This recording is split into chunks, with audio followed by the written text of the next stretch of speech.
இப்போ மிதுன ராசிக்காரங்களுக்கு இந்த பிப்ரவரி மாதத்துல எந்த மாதிரியான பலன்கள் இருக்க போகுதுன்னு சொல்லிட்டு நம்ம பார்ப்போங்க.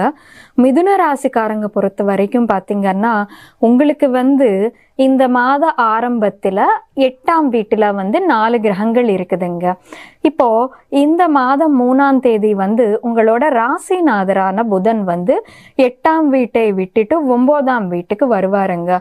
9ஆம் வீடு பாத்தீங்கன்னா அது டிஃப்ரெண்ட் கல்ச்சருக்கு சம்பந்தப்பட்ட ஹவுஸ், அப்படியே மேல் படிப்புக்கு சம்பந்தப்பட்ட ஹவுஸ், அப்படியே இது லாங் டிஸ்டன்ஸ் ஜெர்னிஸ்க்கு சம்பந்தப்பட்ட ஹவுஸ்.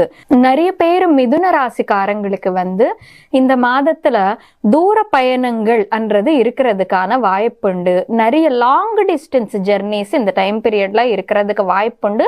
அந்த லாங் டிஸ்டன்ஸ் ஜெர்னிஸ் மூலமா உங்களுக்கு லாபம் கிடைக்கக்கூடிய வாய்ப்புண்டு.